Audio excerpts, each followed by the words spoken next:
Welcome, ladies and gentlemen. Adam Green here with knowmorenews.org. Thank you all for joining me. Today is Tuesday, March 30th, 2021. And today is going to be one of my most powerful videos, one of my most important videos to date, in my opinion.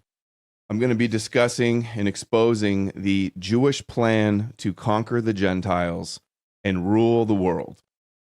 This is the most supremacist, genocidal, psychopathic belief system that I've come across. Today I'm going to go through overwhelming evidence from sources, legitimate sources, primary source scripture, their holy text, the Talmud, the Torah, the Zohar, clips of rabbis coming straight from the horse's mouth. This has been years of intense research, and the more I look into this, the more overwhelming and obvious it becomes, and the worse it actually becomes. I'm standing on the shoulders of giants to report this video today. So much research that I've done, reading many books, like Beware the World to Come by Christopher John Bjerknes. We're going to be citing from that today, as well as The Jewish Utopia by Michael Higger, PhD, 1920s, I believe, from a Jewish Zionist. The Messianic Idea in Judaism, written by Gershom Scholem. He's the Hebrew University Jewish mysticism professor, scholar in Judaism and Kabbalah, written in 1971. Some gems in there. Thank you so much to the gentleman in Sweden that sent it to me a couple weeks ago. The Talmud Unmasked, about their genocidal end times fantasies about Christianity. Another amazing one here, the Sefer Yetzirah, which is like the Book of Formation, but it's the chapters just about Kabbalah. This is written in 1913, I believe. The authors wrote this in 1913, PhDs. Kabbalah and Meditations for the Nations. This is written by Rabbi Yitzhak Ginsburg. The Rebbe of Chabad Lubavitch told him to write this. This is for Gentiles, for Christians, for Muslims, to try to convince them to convert to Noahides. Kabbalah Secrets Christians Need to Know by Deanne Lopper. From the Christian point of view, written for Christians. And also a little bit from The Secret History of the Zohar. Andrew Meyer, the Kabbalist who I debated, recommended this book, and I'm going to read you a little bit that ties in with the rest of this research today. And I will debate any rabbi, any Jew on these issues. Bring them to me. It's time that they answered for this. This supremacist doctrine should be universally condemned. This should be marginalized. This should be ridiculed.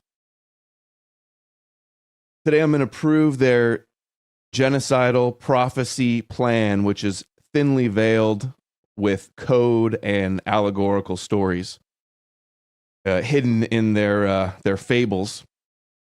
And this really, we need to raise awareness about Jewish supremacy and Jewish beliefs, because it needs to be universally condemned, not exalted and respected as if the rabbis are wise, moral, ethical sages and talking about Judeo-Christian values that we need to strive for. They project their supremacy on us when we're exposing their supremacy with their anti-Semitism term. They're trying to make it illegal to expose their religion, as if just because it's a religion, they deserve some kind of respect. And because the religion is also a race, you can't criticize the religion without it being anti-Semitic or racist. But we're not falling for those tricks. And this video is only scratching the surface. Check out knowmorenews.org, my featured videos, all of my back catalog, hundreds of videos, millions, probably near 20 million views, and that's heavily suppressed. Educate yourselves. Share this video. Share my featured videos, are the ones made for sharing. and support my work because I can't do it without you. That really the future of America, Christianity, the West, the European West, and really all of the planet depends on this. So here we go. We're going to start with the Kabbalah, which is Jewish mysticism, the inner Torah, the Kabbalists like Chabad Lubavitch, Lurianic Kabbalah, the story of the shattered vessels, starting at the beginning with creation, because this is really where this story and their hatred for non-Jews begins. The shattering of the vessels, their creation story in Kabbalah. I'm going to let a rabbi explain it to begin, and then show you what he's leaving out, what he's not telling the Gentiles. And mind you, they say Gentiles are not to study Kabbalah. It's only for the initiated over 45 top sages that can keep the secrets, the dangerous secrets. What I think is probably the most transformative element of what's called Lurianic Kabbalah is the notion of the sparks, the fallen sparks.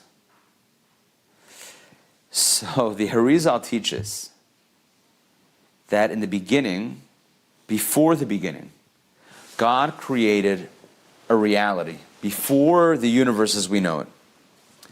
This was a world in which the light, I'm going to use some Kabbalistic terminology, the light was too strong for the vessel. That's how God created it. Large light, small vessel. So what happened? The vessels shattered. Immediately in their creation story, God's creation breaks. The vessels are shattered. The shards of these broken vessels fell into the subsequent reality that God created, which is our world, in which the vessels are large and the light is small. So the light can be... Just so you know, the allegory of what this represents symbolizes the sparks, the divine light of the scattered sparks they believe are the Jews, and the shards of the vessels are known as the Gentiles, the husks, the peel, the shell that conceals the light. And we're going to prove this from their own writings. Be contained in these large vessels, but the fragments of the previous reality, known as the world of chaos, because the light was too big to contain, so it was chaotic energy. So that world of chaos, the shards, the broken shards, and the sparks of that world fell embedded into the reality that we know. That's what he says. The sparks and the shards, the Jews and the Gentiles, the light and the chaos, the light and the darkness. This is an unbelievable doctrine, and it matches up with what it says in Genesis, which until he revealed this idea, people studied Genesis for thousands of years and didn't pick up on this. The Torah says that in the beginning the world was tohu vavohu. There was void and chaos. So what does it mean, void and chaos? It means that you had this reality, pre our reality, another reality of chaos. Lots of light, small vessels, it shatters. The shards, which are considered to be points of light, because the fragments of vessel got struck with that light and then broke. So those shards that have that lofty light from this primordial world, if you will, are embedded in the fabric of our physical universe. It's so ridiculous and absurd how they believe all of these intricate cosmological dramas and plot lines, and they believe them all with such certainty. They're completely made up fables. And it's symbolism, allegorizing their hatred for non-Jews, essentially. The greater the light, the lower it falls. It's kind of like a pendulum. The wider it goes this way, the wider it goes that way. Or like a wall. When a wall falls, if it falls down, if it topples over, so the bricks at the top fall furthest from that center point where it was grounded into the earth. The same thing is true with the sparks. The highest sparks fall the lowest. And the Arizal said that when we do this, when we encounter the sparks and we elevate it, we take that experience and make it a little bit more majestic in a spiritual way, that fixes what was broken. And that's known as tikkun olam. This is, in my opinion, by far the most transformative teaching of the Arizal, which today is a buzzword in many circles. Tikkun Olam, the light unto the nations, with all their symbolism of the light and the dark. Here's Chabad.org, Kabbalah Online, the shattered vessels. The shattering of the vessels in Hebrew of the word of the world of Tohu is the key concept in explaining the basic problem of diverseness, i.e. Jews and non-Jews, and multiplicity in creation, as well as the origin of evil. And that is Gentiles, they believe, the origin of the evil Gentiles, the satanic Gentiles. Central component in Lurianic Ariel's Kabbalah. Same article, it says, that is why, say the Kabbalists, God created evil, because they believe God creates the evil and the good. And then they use that to justify doing evil if it's for a good purpose, and they can spin anything so that it's good for them. Darkness exists so that it should be transformed into light. Evil exists to be exploited by goodness, aka Gentiles exist to be exploited and to serve the Jews. The soul of Esau knows this. Esau represents the Gentiles, as I'll prove to you in a minute, that he exists solely to serve his younger brother, that no matter how ferociously he resists this truth, that ferociousness itself will ultimately be Jacob's, or the Jews. That's why Esau, the Gentiles, hates Jacob so much, because he knows that his hate is not his own. They believe, like the top chief Sephardic Rabbi Ovadia Yosef, that Gentiles are only here to serve them. This is where it comes from, the blessing of Jacob and Esau. Why does Esau, or the darkness, or the shattering of the vessels, exist at all? Why is there evil in our world? Why is there hatred in darkness? Even though Edom, at the simple level, is another name for Esau, so Edom, who they say is America and the Christian West, and Esau, who they say are the Gentiles, at a deeper level, is the primordial tohu, or chaos, or evil, according to the Kabbalah, and represents the antithesis that precedes Israel. So the antithesis, Christianity and the Gentiles are the antithesis to the Jews. And notice, it precedes Israel, means that it will be destroyed when Israel will rule in the world to come. Esau and Jacob are brothers. The descent of Esau produces Edom, and the ascent of Jacob produces Israel. And they say that we're filthy and they're holy. They say, it says in the Zohar that only the Jews are holy and the nations, the Goyim, are not holy. And again, so comparing the Gentiles to Tohu, chaos, the Kelly pot, the shells, connecting all the symbolism in this codes here to get what they're talking about, what their whole religion is based on. Edom is to Ishmael, they are partners. That's the Islam and Christianity. Ishmael is the waste product of Abraham. Esau is the waste product of Isaac. And Edom is the waste product of Israel. So the Gentiles are the waste product of Israel, of the Jews. That's what they believe. We are the shattered vessels, the waste. They say here that Esau is born with evil genes. Gentiles are born evil.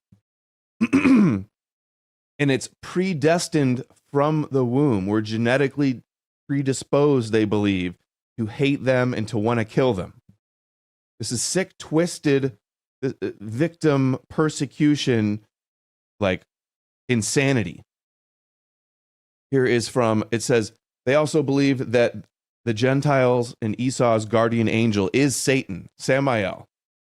Samael's effectiveness in our world is through his nation, which dominates Israel in exile due to its sins. This is Samael's role. This is Esau's role, to persecute Jacob, to have them redeem themselves and atone for their sins, and to keep them separate, and to push them towards Israel, and to push them into being Jews. This is the cry out in pain as they strike you narrative, is completely in all of this. It's Samael, or Gentiles, is something holy and also the source of death and evil. It says here in Legends of the Jews, this is another book written by a rabbi or a Jewish scholar. It says, After the fall, oh wait, no, here it is. Wickedness came into the world with the first being born of woman, Cain, the oldest son of Adam. Cain and Abel story, but the Kabbalah interpretation. When God bestowed paradise upon the first pair of mankind, he warned them particularly against carnal intercourse with each other. But after the fall of Eve, Satan, in the guise of the serpent, this is Samael with Lilith, approached her, and the fruit of their union was Cain, the ancestor of all the impious generations that were rebellious towards God and rose up against him. Cain's descent from Satan, who is the angel Samael, was revealed in this appearance. And I've got clips of rabbis saying this. I've got sources all over the place saying this. This is indisputable. And these aren't metaphors and symbols that represent only the evil inclination or being pure and holy. Although it does represent that, there's several layers of meaning in Kabbalah and in Judaism, in interpretation. And it clearly says nations, it says descendants. And then I've got clips of rabbis saying that these are contemporary mitzvahs that they need to observe. Commandments, contemporary, that they're supposed to follow in modern days.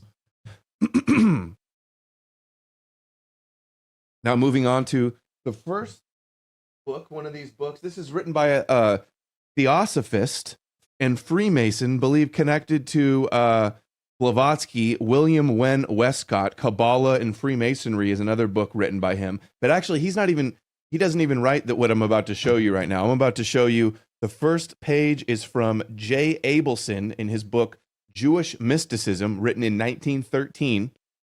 That's the year that the ADL was created from the B'nai B'rith. That's the year of the Federal Reserve and the IRS, and just a few years before the Balfour Declaration and the Bolshevik Revolution and World War I.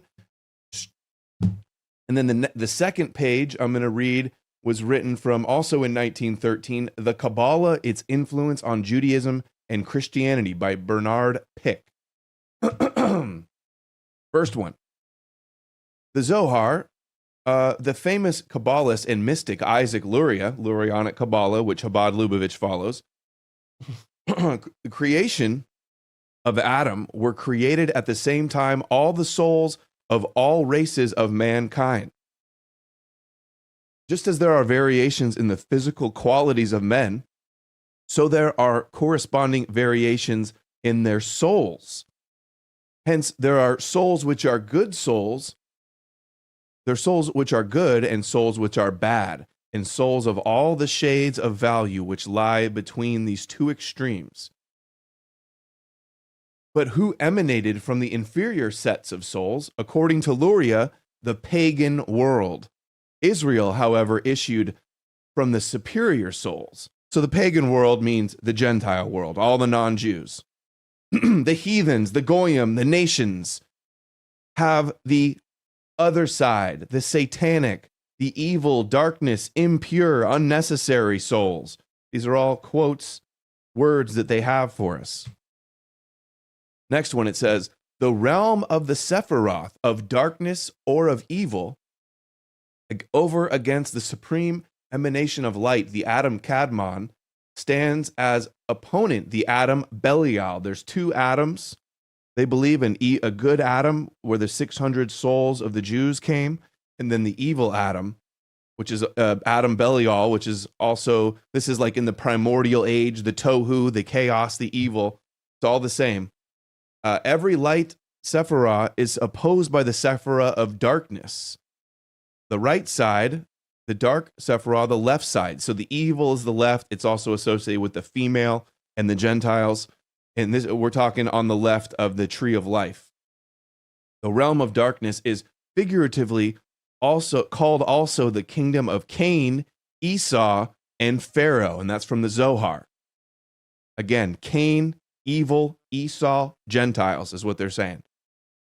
As the kingdom of light is inhabited by good spirits, so the kingdom of darkness is inhabited by evil spirits, demons, and shells.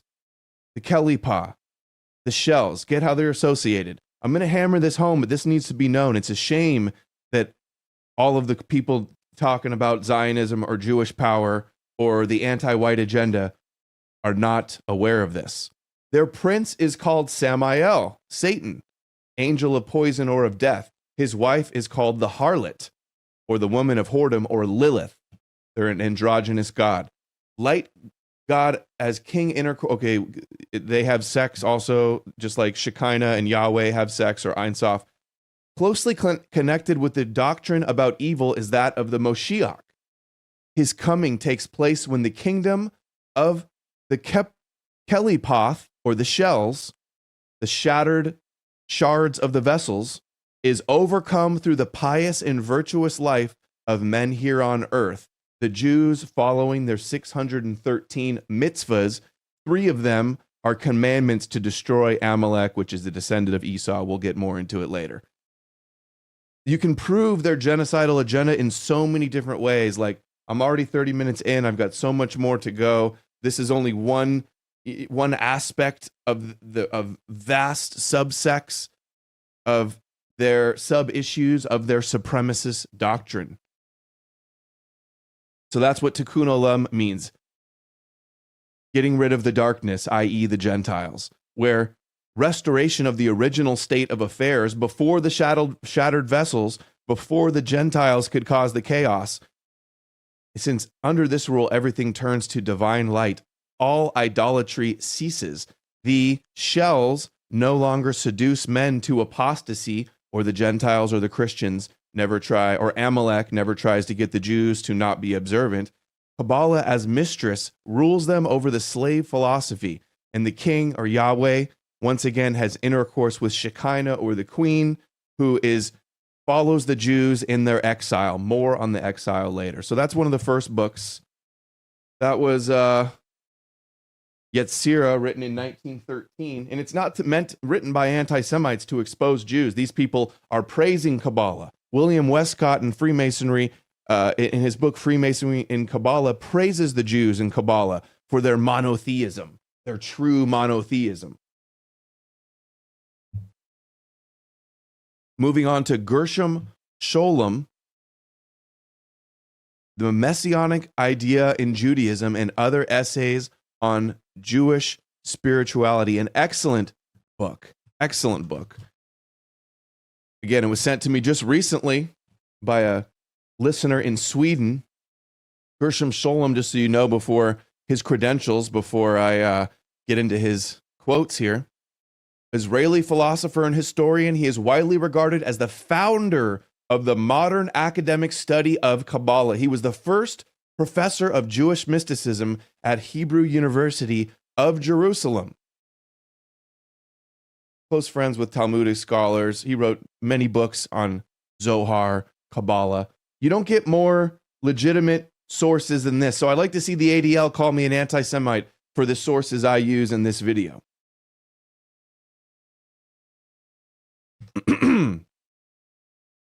I'm going to go full screen just so it's a little bit bigger. Sorry if I blew your ears.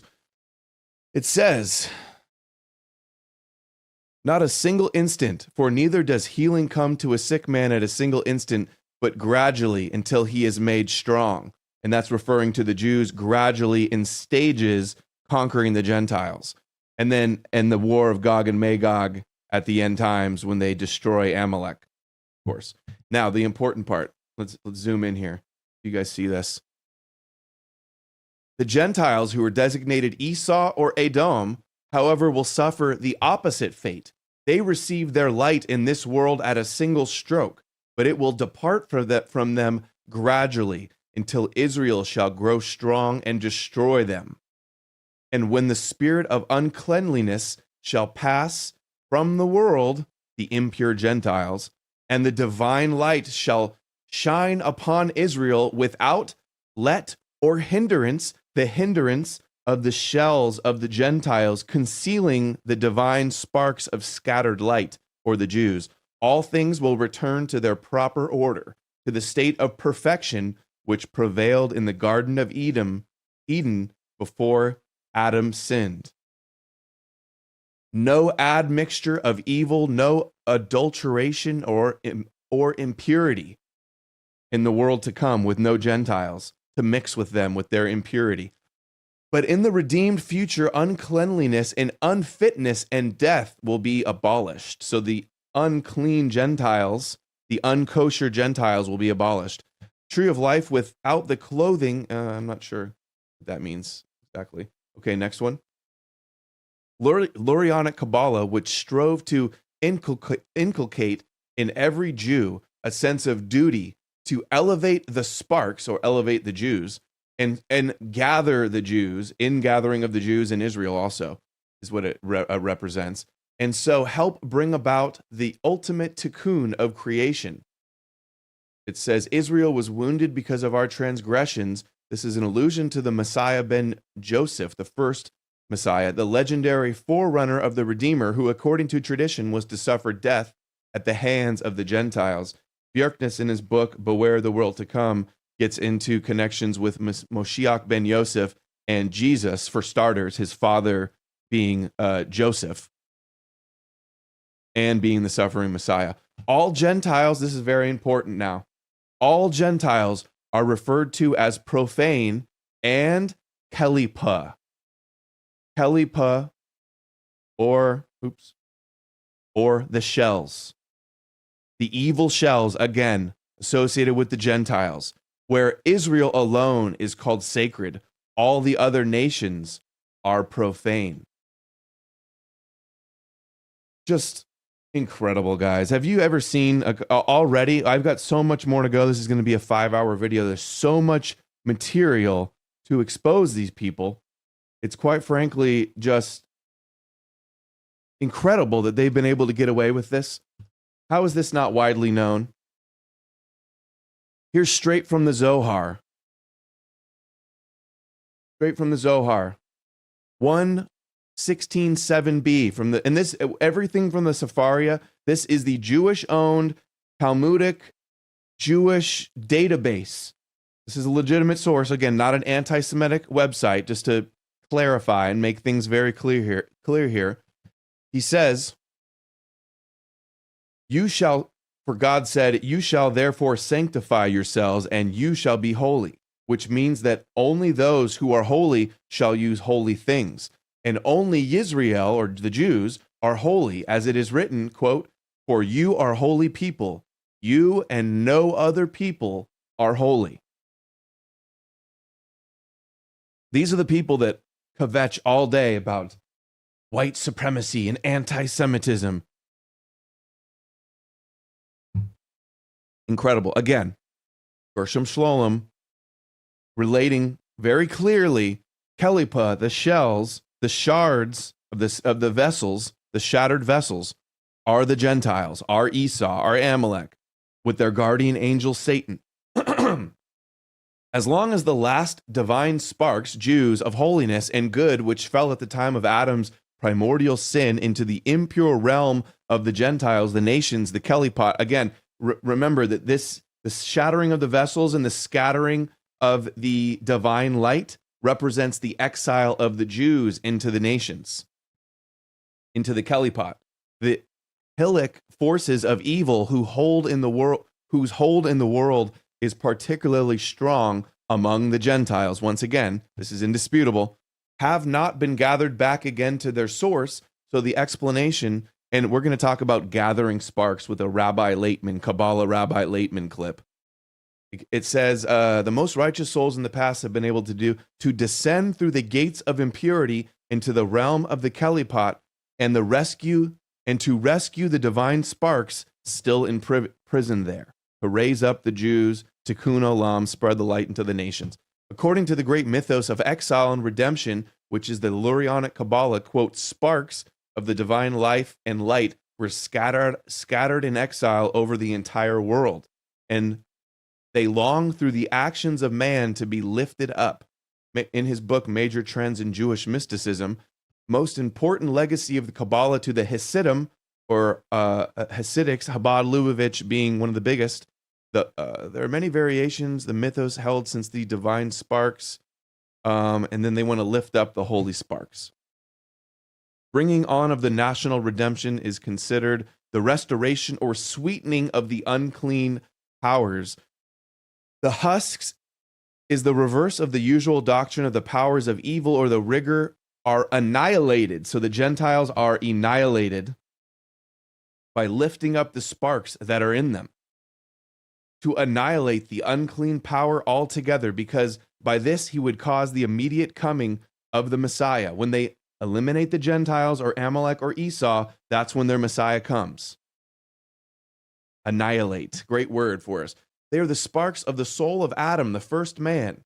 The soul of all of mankind originally contained within Adam. They are in exile and must be led home and restored to their primordial spiritual structure, which is also androgynous as well. Collecting the sparks of the Shekinah from the husks in which they are held captive by the dark power of the other or the demonic side. The other side, the demonic side, Samael side, the Gentiles. The Jews, the sparks, are held in captivity, in exile. All of exile, if you're not in the land of Israel, it's considered exile. And in the lands of Edom, of the Gentiles, where they're held in captivity. Notice the word, they are held captive by the dark powers, the Gentiles. Sparks of souls, and then more on Adam. Israel's exile is not a consequence of its sins at all, but is rather part of the plan designed to bring about the destruction of the Kelipot, the shells, the Gentiles, all over the world. So this is what Bjerknes says, is that they destroyed their own temple as prophesied so that they can go out into exile and then spread the Noahide laws and subvert the nations, destroy the nations, and bring about the destruction of the Kelipot, the Gentile world, in exile. And there's a verse in the Torah that also says that. To do battle with the Kelipot, or the Gentiles, the demonic and the impure power, which must be destroyed by seeking it out in its own domain. They believe that the destruction of the temple is all according to their prophecy, so that they can go into exile, that they can atone, that they can bring light into the nations, and that they can rule the world and destroy the world. The international Jewry. That's why they have Chabad centers all over the world, missionaries spreading Noahide laws all over the world.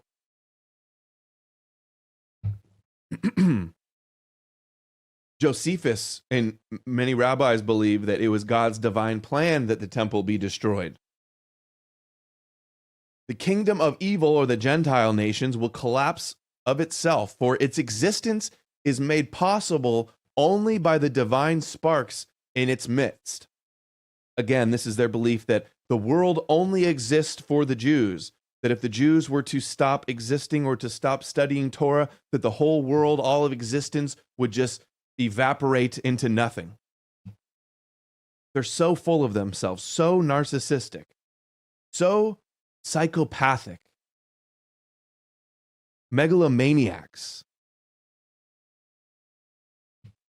Here's the verse, Jeremiah 30:11. I am with you and will save you, declares the Lord. Though I completely destroy all the nations among which I scatter you, I will not completely destroy you. I will discipline you, but only in due measure. I will not let you go entirely unpunished. And we will continue on this theme of, and that's their teshuvah. I've done whole videos about this, featured videos. I'll put them in the description below, about how they have to be burnt offering sacrifices and atonement in the return and the teshuvah. Again, let's zoom in on this one. I know I'm being a little repetitive, but I just want to show you how much of an open shut case this is. And how incredibly much of a threat, how threatening and dangerous this is, and how disturbing and concerning it is that this isn't a bigger deal and that people don't know about this. Their whole religion is based upon supremacy and conquering the world and destroying Gentiles. This title of this video is not sensational or hyperbolic. It's legit. And where Where's everybody else talking about this? Esoteric lore that the redemption can be brought about in one or two ways. Either Israel will have the power to withdraw all the sparks of holiness from the realm of the Gentiles so that the Gentiles will wither into nothing, or else, and more on that, I have a rabbi clip later where he says the Jews are going to leave America and then America will collapse. Or else the Gentiles will become so filled with holiness that because of this repletion, it must be spewed forth. The son of David, or the Moshiach, would come either in a generation that was entirely guiltless, meaning when Israel, by virtue of its good deeds, had withdrawn all the sparks of holiness from the Kelipa. So the Moshiach will come when they get rid of all the Gentiles. Otherwise, there's going to be major wars. So they kind of have two paths that can take depending on how much they're able to eliminate Amalek and observe the 613 mitzvahs. It says, quote, "Let us go worship other gods that we may fill the Kelipa, the shells, to bursting that it die. I became a sinner and so hastened the doom of the Kelipa, the Gentiles, the shells, in that way that it might die and salvation might come. Lest there be among you a root that beareth gall," and I don't know why I highlighted that. "For the Messiah will be a complete structure." Okay, this is about all the 600,000 souls that were contained within Adam before the fall. This is like the 600,000 Hebrews in the Exodus that conquered the promised land with Joshua. And the 600 number comes up many other places as well. You know, they're numerology freaks with their gematria. But the idea of the Jewish souls coming from Adam Ahelion or Adam Kadmon, and then the evil Gentile souls of Cain and Samael coming from Samael and Lilith. Here it is, Carry Hot 6b, which is the Talmud again. It says, "The Gemara explains, indeed they are not, as it is written, and you, my sheep, the sheep of my pasture, are people, Adam, from which it is derived that you, the Jewish people, are called Adam, but Gentiles are not called Adam." Gentiles are not Adam. That means they're not Jews. They're not chosen. They're evil, impure shells of darkness and meant to be exterminated. And that's what Tikkun Olam means. And they will have no portion in the world to come. They will not survive the apocalypse. Maybe a few slaves, only a few that they need to fulfill their agenda. And they believe the world is 6,000 years old, or that the world is to last for 6,000 years, as God created the world in 6 days, and on the seventh he rested. That's why the Jews rest on the Sabbath day, and they have Shabbos Goyim serve them, because the Gentiles are meant to serve them in the seventh millennium. And they're in the year 5781. So there's about 219 years before the 6,000 years is up. It's 219 years for them to culturally and demographically eliminate European people who they consider Esau, destroy Christianity, implode it, hijack it, and convert it to be Noahide Jew worshippers, and to dominate the world with tech and Abraham Accords and politics and blackmail politicians. A utopia, a Jewish utopia. Again, from the Zohar, it says, I already read this one actually. "For you are a holy people, you and no other people are holy." It's very bigoted and intolerant from the chosen ones. Again, from Gershom Scholem, "The restoration of the future figure of man, Adam, is not complete as long as the Redeemer himself remains in the world of the husks." So no Tikkun Olam while there's Gentiles or husks. Of the powers of the other side, you'll see how many times they call Gentiles other side here, where he gathers up the holy sparks. Now we're going to get into, it's basically like a documentary that I'm presenting live that took years to research and hours of days and weeks of reading, studying the works of giants standing on their shoulders. This is Kabbalah and Meditation for the Nations, the book Rabbi Yitzhak Ginsburg. It has a dedication at the very beginning where it says, "It would be proper to publish your classes in a book with blessings for success." That's a quote from the Rebbe to the author here. Rabbi Yitzhak Ginsburg, little Kabbalah wizard sorcerer here. Listen to what he has to say. Who are the divine sparks? As he explains in his book, here in his chapter, The Nature of the Soul, it says, all human beings possess a divine spark. The difference between one human and another lies in the extent to which the spark has entered and plays an active role in his or whole psyche. We speak of Jews as possessing a divine soul. With regard to a non-Jew, the divine spark hovers above the psyche, not entering it even on the unconscious plane. A righteous Gentile, that is a non-Jew who fulfills the 7 laws of Noah or worships Jews as God's chosen people and serves them as Esau and a Noahide, is one who senses the presence of the divine spark. Imagine walking around as a Jew that you think you're chosen, you're meant to inherit the world. All the non-Jews are evil, impure, satanic, darkness, scum. That's only here, that their existence is only here to serve you. The world only exists because of you. Imagine walking around, imagine your actions in the world and your behavior and your treatment and your hostility to non-Jews. And this is something they want to make it illegal to criticize.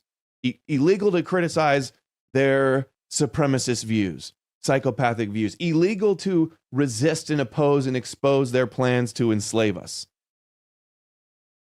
And then again with the details, like how do Jews know that they have a divine spark in them, but the Gentiles, the spark hovers above? Like, how do they know that? How can you prove that?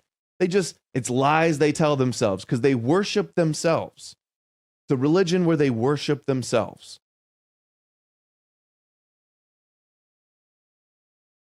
Next, same book, says here, the origin of the non-Jewish souls is in the primordial world of chaos, tohu, once again, that preceded the world of rectification, tikkun olam, the origin of the Jewish souls. So they need to go back to the time before the non-Jewish souls, before the tohu and the chaos.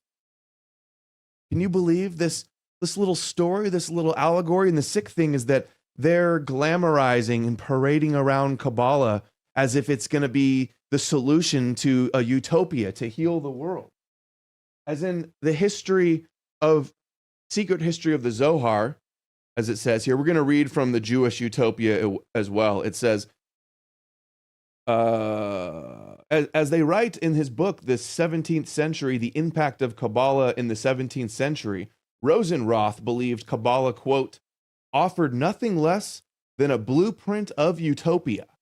A utopia with no Gentiles. That's what they want. He was convinced that the Zohar provided answers to all the most perplexing questions. And then again, the secret history of the Zohar, where they try to take credit for every scientific thing that ever happened in history. And interesting enough, there is Vilna of Gaon, one of the top rabbis in Judaism, talked about unleashing Moshiach ben Yosef, which was science.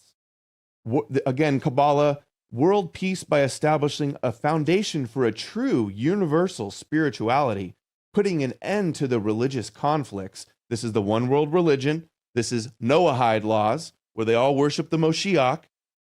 Christianity and Jesus is idol worship. You will be beheaded and conquered and destroyed. To unite the Catholics and Protestants and Christians and Muslims and Jews. And he believed Kabbalah was the means to achieve this end. And again, I'm reading from Secret History of the Zohar, written by a Kabbalah rabbi. To remove the darkness and chaos that has ravaged the landscape of human civilization for millennia.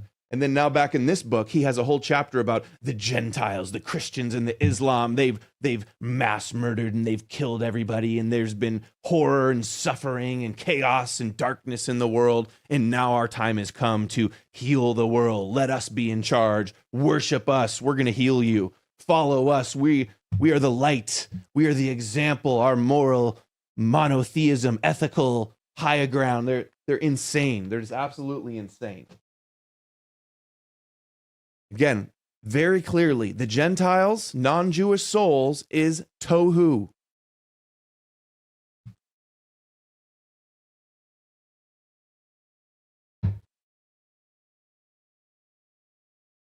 And next page. The level to which the divine spark is present in the psyche, the level to which the divine spark is present in the psyche has a strong influence on the nature of a person's animal soul. Mind you, they believe Gentiles are beasts in the field, that Esau is a hunter. He's like an animal. He's hairy compared to a goat, symbolism in goat and Yom Kippur and scapegoating. They believe we have animalistic, impulsive instincts, whereas they have foresight and can deceive us.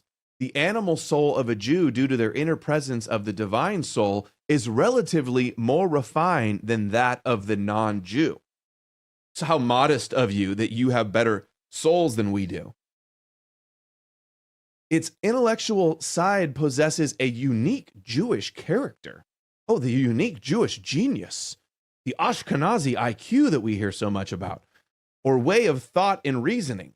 It is able to grasp abstract and subtle concepts. They're speaking about Jews. For this reason, Jews are innovative in many secular fields. And then in the glossary, it has shells of impurity or kelipot. World contains 4 shells. Once the world has reached maturity, the shells that continue to envelop it are considered impure, insomuch as they prevent God's light from penetrating. So the Gentiles are holding the Jews back. They're concealing the divine light with the shards of the vessels.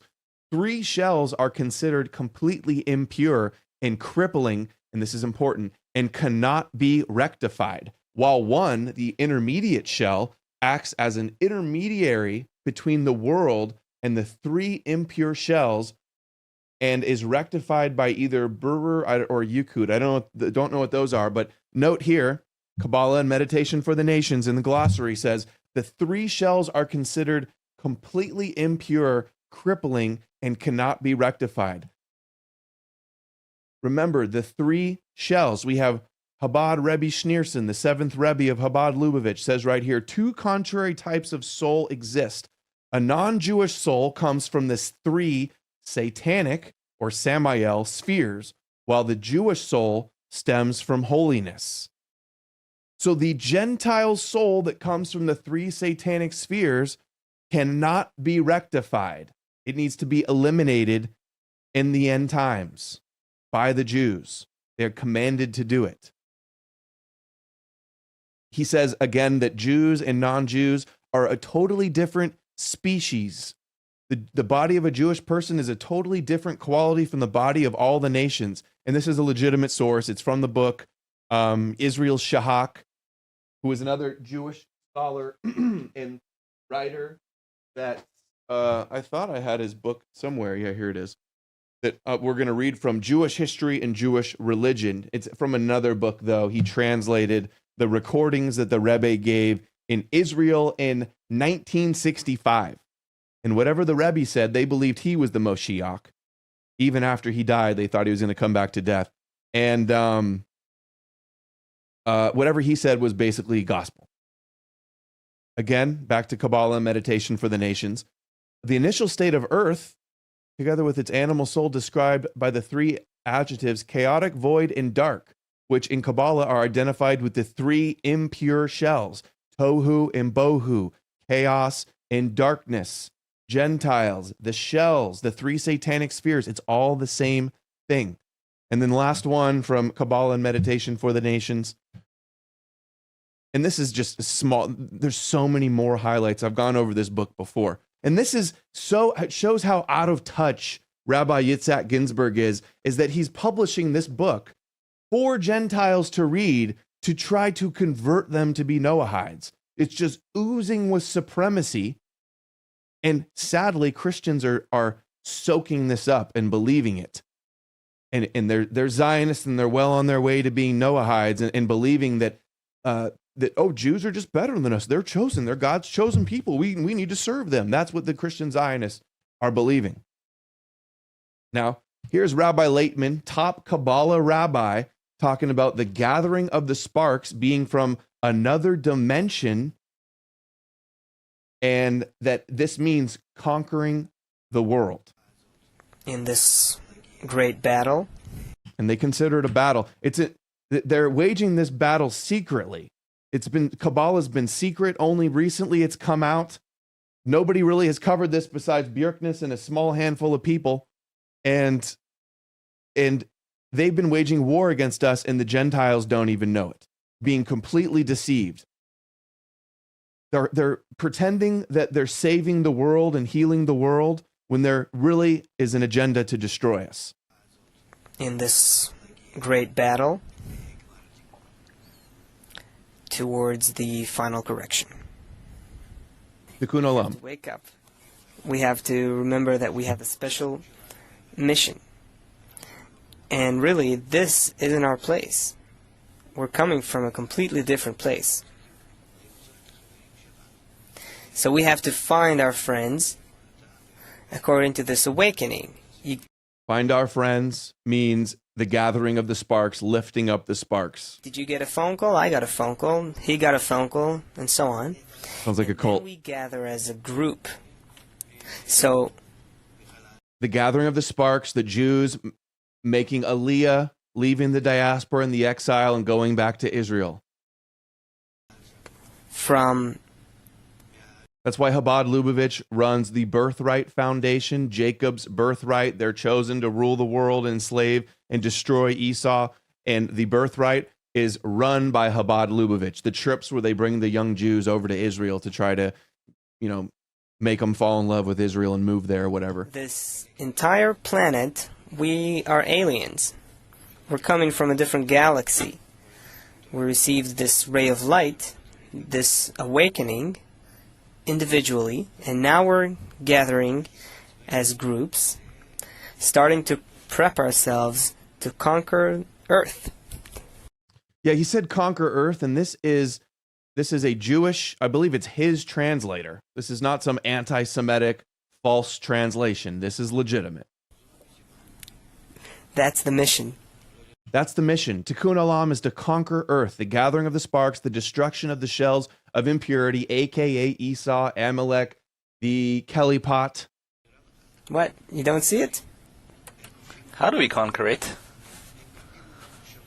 How do we conquer it? We're also sent the method. We're being shown everything gradually. We're being taught. The method is following the Torah and the 613 mitzvahs, 3 of which, remember, are about destroying Amalek. Not taught, but kind of being trained, activated. Usury, yeah. And then that emotion and mind awakens in us. But in fact, it's new to us, but in fact it's coming from our original planet. And thanks to that original natural force we have, we will take over. We'll take over those living on Earth. Take over those living on Earth. And this is him speaking. He's one of the top Kabbalists in the world. He's speaking to a large auditorium of students soaking this up. And if this were Muslims saying this, if this were Christians saying this, there's whole multi-million-dollar, billion-dollar funded organizations that expose this stuff. Where do you see the criticism of Judaism? It's not allowed. It's the one, they have the special Holocaust get-out-of-jail-free card where they're supposedly immune from criticism. All criticism is anti-Semitism. It's open season on Islam and Christianity, but nobody is allowed big out there to criticize Judaism. What are you looking at me like? It would be headlines everywhere if Christians were saying this. If imams were saying this. What are you looking at me like that? You don't believe what I'm telling you? I'm telling you seriously. It's even more than that. It's not a different galaxy. It's a different universe. It's a different dimension altogether. He's saying that the sparks, the divine sparks that were emanated from the Ein Sof in the Kabbalah story, again, how do they know any of this? It's all just made up garbage stories for them to decode and decide how their blueprint to conquer the Gentiles, essentially. That's who we are. That's what they are. This is what they literally believe. Tanya Part 1, and the Tanya was written by the first founder of Chabad Lubavitch. And mind you, Jared Kushner and Ben Shapiro support Chabad Lubavitch. Written by Rabbi Shneur Zalman of Liadi, 1745 to 1812, the founder of Chabad Lubavitch. Part 1, Tanya, the book of the average men. Listen to what he says here. The souls of the people of the world, however, emanate from the other unclean Kelly pot, the other side, the shells, the Gentiles, which contain no good whatsoever. You see, it's all the same things representing Gentiles. As it is written, all the good that the people do is done out of selfish motivations. Quote, the kindness of the people is sin, that all the charity and kindness done by the people of the world is only for their self-glorification, etc. This shows you their level, that these are pure sociopaths. They think that they're allowed to do evil is, if the ends justifies the means and it's good for the Jews, that's good. They're allowed to do evil for good. But even when Gentiles do good, they say that it's evil, it's sin, because even when they do good things, it's only for their self-glorification. And in fact, Kabbalah leaders and rabbis like anti-Semitism. Anti-Semitism makes people, pushes people towards Judaism. It fulfills their persecution complex. It makes them play their victim card. It keeps them separate. It creates their victim status and a chip on their shoulder, so they're willing to wage war on the Gentiles when the time is right. But very clearly, the founder of Chabad, the souls of the world, are the shells, no good whatsoever, the other side, unclean. Remember, cannot be rectified. Founder of Chabad. This is the founder of Chabad here. He also says, quote, Gentile souls are of a completely different and inferior order. They are totally evil with no redeeming qualities whatsoever. Cannot be rectified at all. And Jews were innately good. All Gentiles innately evil. The founder of Chabad Lubavitch. And this is from The Last Exit in Brooklyn, the Lubavitchers' Powerful and Preposterous Messianism, written in 1992. He quotes from Hasidim, University, Alabama Press, 1992. And also another Kabbalist, Ashkenazi chief rabbi of Palestine, the father of religious Zionism, says Rabbi Abraham Isaac Kook, a Kabbalist, 1865 to 1935, from a Haaretz article as the source, Jewish Press, a dark reminder of the Dark Ages. His quote is, the difference between the Israelite or the Jewish soul and the soul of all non-Jews, no matter what their level, is bigger and deeper than the difference between the human soul and the animal soul. Rabbis for thousands of years just getting together and plotting and coming up with new ways to explain how the Gentiles are evil animals and they're pure and holy and how they're going to destroy us in the end times. And they have been wildly, depressingly successful with all of this. All right, moving on now. Some souls are just more divine than others, says the rabbi. Neshamot right now are mixed. Different kinds of neshamot are all mixed. Good and not so good. Now you may wonder for a moment, how could there be not so good neshamot? Souls, we've spoken about this too. That there are some souls that are more divine and some less divine. Look at a soul as a spark. Some sparks and Jews and divine We all have a human spirit that makes our heart pump blood and the like. But when we talk about the soul, we talk about the divine soul that every human being has. Some are more divine than others. That's the way it was made from the very beginning. From the very beginning, he made the Jews divine and the non-Jews not divine. And I could do a whole 10-hour stream just about their chosenness and just about their souls, but really we're gonna move on. So here's a little reading from Beware the World to Come, and I can't give enough credit to Christopher John Bjerknes, his research into all of this. I've learned more from him. His book, Beware the World to Come, pick it up on PDF ebook where you can listen to it with Google Reader, or paperback. I think it's like 20 or 30 bucks. He covers all of this. Like, I'm only scratching the surface here. This is only the tip of the iceberg, and he gets so deep into it. He's been doing this for 20 years. I had him on 2 days ago to discuss some of this. I've had him on many times, and I've got several videos up on BitChute that have audio robot readings of excerpts from the book. So I'll link those in the description below when this is posted on BitChute and Odysee and all the fine platforms. This is what he says here now in his book. He quotes Zohar 147a, and I couldn't find this on the Safaria because much of the Zohar is in Aramaic and hasn't been translated. Probably or they've sanitized and hid stuff and erased things over the years. This is all the stuff that we have. Just imagine the stuff. I mean, everything I've already showed you now. Imagine what they say in private. Imagine what they say not on camera that's going to be posted on YouTube when they're talking to yeshiva students or a synagogue. Imagine how much worse it could get. Zohar says, Rabbi Abba, zoom in a bit on this. Sorry. Rabbi Abba says the living soul truly denotes the souls of Israel. They are the children of the Holy One and holy in his sight. But the souls of the heathen or the Gentiles, the Goyim, and idolatrous nations, where did they come? Said Rabbi Elazar, quote, they emanate from the left side of the Sephirotic tree of life. Again, that is the left side. The left side here, the evil side, the three satanic spheres, the feminine dark side in their dualism, the Samael side.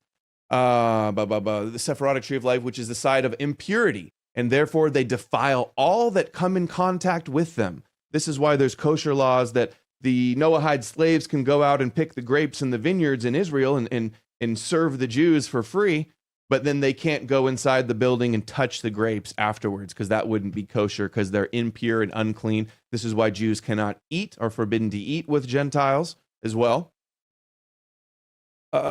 It is written, let the earth bring forth the living creature after his kind, and creeping thing and beast of the earth after his kind. Wherefore does the word lemina occur twice? It is confirmed that has been stated that the souls of Israel are pure and holy, but the souls of the heathen, being impure and unholy, are symbolized by the creeping thing and beast of the earth, and therefore, like the forsaken in circumcision, are cut off. Get it? Cut off. The Gentile means cut off. That means we will not inherit the earth. There will be no portion for us in the world to come. Their end times fantasies involve the elimination of the Gentiles in a Jewish utopia with the Moshiach in the temple and the nation of priests ruling the world with no Gentiles, or possibly only a few Noahide servant slaves. Cut off like circumcision. They're going to cut off the seed of Amalek is another way you'll see that explained. Now, once again, this is from Johann Andreas Eisenmenger in his book, The Traditions of the Jews.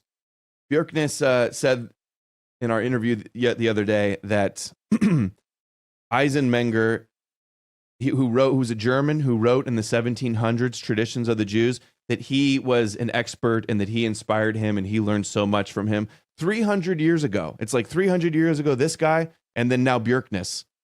And I'm just this is blowing my mind that all this exists and it's not common knowledge, and I'm doing all I can to get it out there. I urge all of you to share this video, share all my videos, support my work, educate yourselves, and spread this information. This is a genocidal plan for non-Jews. No other way to put it.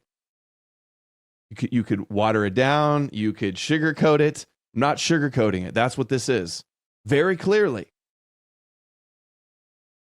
It says, okay, where do we go? The treaties. Okay, so Eisenmenger explained the treaties of this Maraketh Halanuth, some Jewish writing, is the explanation informs us that at a certain period of time, the souls of the 70 nations will lose their existence or be annihilated. Again, annihilated, there's the word. And the 70 nations very clearly represents Gentiles. In fact, I'm going to show you that. Let's see here. If I do nations, it'll come up right away, please. 70 nations. There we go. About Noachites, that Gentiles becoming observance of the 7 laws. I one day got an email from Philippines. And in Philippines, blah, blah, blah. Philippines turned into a Noahide. Promoting more than 1,000 members already in Philippines that became observance. Noahides are exploding everywhere. Many other thousands, Yeah, but it's actually it's a movement. Yeah, 2 weeks ago I woke up 6 o'clock in the morning. Blah, blah, blah. Measure. People, I think culture, God, promoting the one God, promoting the unity, and promoting the diversity of people. I think culture, I think God created everyone different. Right. Different cultures. Some people are more emotional. Some people are more intellectual. Guess who the intellectual and guess who the emotional ones are? The emotional, animalistic, impulsive, that is Esau and the Gentiles, and the intellectual, that is Jacob studying Torah in the tents. That's how the Old Testament explains it. That's what he's referring to. They also, again, I could go about the souls and the chosenness forever. That's a whole nother video that I've done in the past, and I'll do again, saying, oh, the whole human body, it's all human body, but basically the Jews are the heart. So we function because of them, and without them, we would die, basically. They think they're so white knighty and like they're entitled to save the world, and really saving the world is the disguise for destroying the world, the cover. Some people are more. Everyone has there's 70 nations, but 7 lords for 70 nations, all coming together as one. And 70 nations that broke into thousands. Into right. billions. Originally, well, now 70. we have billions of people out there. Right. Which originally came from 70 nations. But the 70 nations is like a generic term for non-Jew. Right. There's the sound part I was listening for. The 70 nations are generic for non-Jew. And this is the Chabad rabbi at the United Nations, being taken seriously at the United Nations to push the 7 Noahide laws. At the UN, while their ambassadors are at the UN saying that anti-Semitism should be punishable by crime and that you should be criminalized, he's at the UN holding meetings, and Chabad Lubavitch rabbis are brought in to Congress to give prayers to Moshiach when this is the shit they believe. It's preposterous. It's absurd. It's despicable. 70 nations. Originally came from 70 nations. But the 70 nations is like a generic term for non-Jew, right. Which the 70 nations, as we know that during the time of the Bet HaMikdash. Okay, 70 nations, a generic term for non-Jews. That's the important part now. So back again here, it says, the souls of the 70 nations will lose their existence or be annihilated. The word run thus, in the great year of Jubilee, no nation will remain, no Goyim nation will remain is what they mean. Communism in the 1850s, communism and Zionism really started rolling. Communism destroys the Gentile nations, takes out the monarchs, and it removes the Gentile upper class and installs Jewish control over these leaderships. It destroys Gentile nations with communism while building up Israel with Zionism. No nation will remain, for in that year the world will be destroyed and made desolate. What's with all these religions that just yearn for the end of the world and for the destruction of the world and mass death and mass war? Like, come on, humanity can do better than this. When you set this as prophecy and you create incentive to make this happen, you get lunatic temple cult Judeo-Christian fanatics out here fulfilling their own prophecies, actively working to make these things come about. And what then have the Jews, the preeminence of them, the 70 nations? To this, the answer is that the destruction is to be understood of the Kelipoth, i.e., the shells, which are the evil spirits, for they shall be quite exterminated from the world, and therefore all the souls of those nations. Hold on. I burped through that one. Let me re-say that.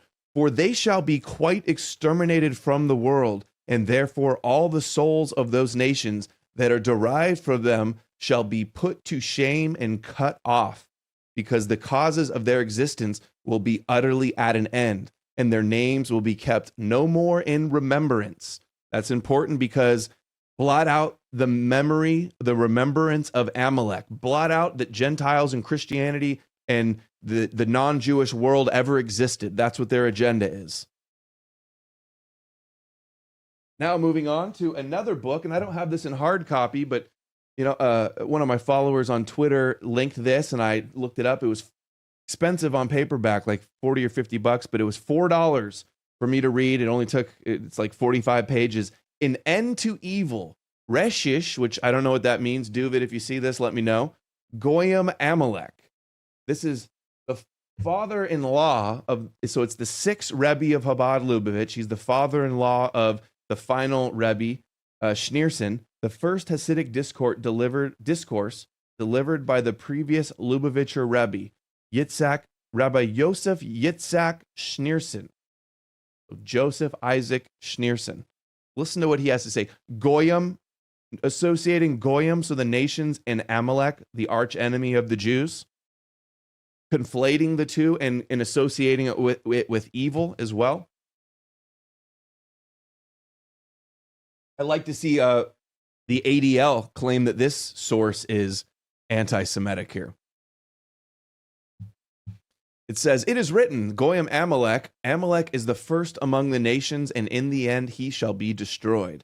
The opening phrase means that Amalek is the source and root of the 7 evil nations.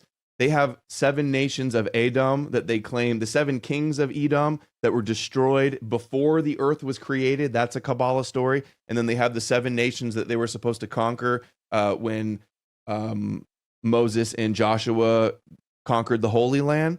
And then they have, those 7 nations also represent great empires like Persian, Babylon, Roman, Christian, so on and so on. And it says here, the same is also true, though keeping in mind the distinction. So this is written by the Chabad Lubavitch rabbi. The distinction between holiness and its opposite, the other side, the opposite of holiness. With regard to the forces of unholiness, which are collectively termed Kelipa, or the shells, the shattered vessels, the shards of this shattered vessel. Amalek, personifying the toughest Kelipa, is this. So they're all Kelipas. Esau's Kelipa, but Amalek is just the toughest Kelipa. I've got a whole documentary on Amalek, many videos on Amalek, featured videos to find the documentary on knowmorenews.org. The spiritual source and root of all those nations, yet he is distinct from them. So Amalek is similar to Esau, but yet distinct. Just a slight difference, but really their fate ultimately in the end will be the same. The conclusion of the above verse, and in the end he shall be destroyed, seems to imply that the Kelipa of Amalek contains no element that can be salvaged by means of the divine service called beririum, i.e. the sifting and refining of the material by elevating the divine sparks embedded within it. Again, the Gentiles, Amalek, and Amalek in a nutshell is anybody that doesn't want to worship them. Anybody that doubts that their prophecies are real, that they're chosen by God. That's Amalek. Anybody that opposes them in any way at all whatsoever is Amalek. And they claim that they cannot be salvaged. There's no good in them. They cannot be rectified. When they sifting, I've heard rabbis tell stories where what Hashem's going to do is he's going to pull up the tablecloth and shake it and knock off all the Gentiles, or they're going to sift the Jews, all the Gentiles through the sift and only keep the Jews. That's why it says sifting and refining. So the Kelipa, the shell of Amalek, so it would appear, cannot be rehabilitated into something positive. So they must be destroyed. The Gentiles are unclean, impure, evil, darkness, and they cannot be rehabilitated. Thereby be brought to a state of rectification. Tikkun, rather only rectification of Amalek, is its utter eradication and destruction. This is hinted at in the verse, and in the end he shall be destroyed. Amalek's consummation is its destruction. So they've got blood libel on anybody that opposes them and anybody that they want to destroy, that they're justified in eradicating and destruction. It says, a solution may be found in the verse, God has set a limit to darkness, or limit to Gentiles. He has limited the time during which the darkness of the Gentiles will be permitted to derive, nurture, and sustenance from the leavings of the holiness. So in their view, the Gentiles will only be able to mooch off the holiness of the Jews for a period of time from the most intrinsic levels of holiness. When that time expires, the Kelipa of the Gentiles will be utterly destroyed and annihilated, leaving no vestige of itself, because, I don't know what it says there. The other side, a euphemism for the world's unholy counterpart to holiness, derives its spiritual nurture from the encompassing makif essence. It says that Gentiles basically have no intrinsic reality and are a non-entity.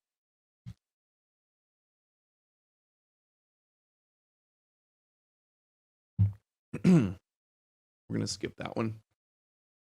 10 forces of Kelipa apart from the part light of holiness, which nurtures them from afar but does not unite with them.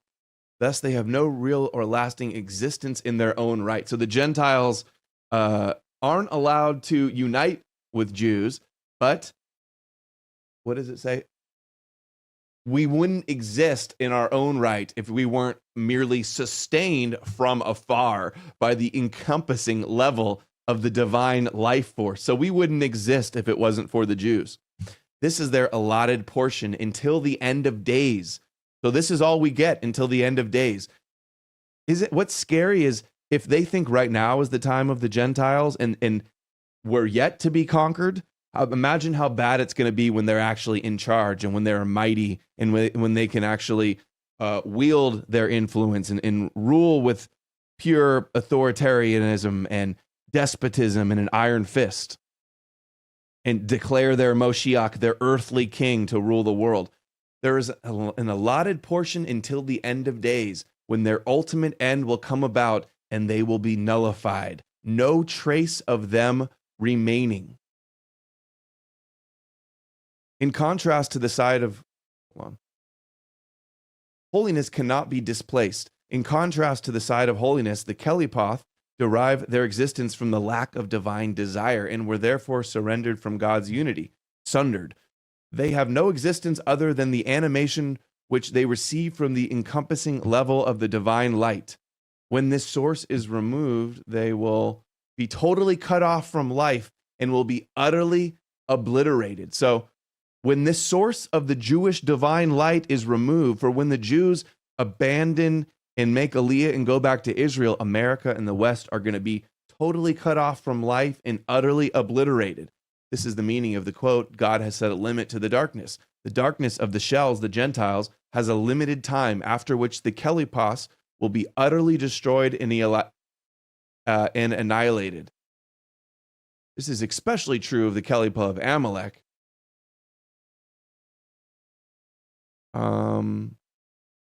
The Kelipa of Amalek is brazen chutzpah, insolent individual. He's a non-entity. You guys got to see my whole video about Amalek. It's just an hour and 20 minutes, I think, compilation of rabbis explaining what Amalek is and their bloodlust. They have blood libel on all non-Gentiles, and they want to lecture us on anti-Semitism and blood libel and supremacy. It's pure inversion and projection that they're able to pull off by controlling the media and controlling politics, the power of the ADL, Christian Zionists defending them.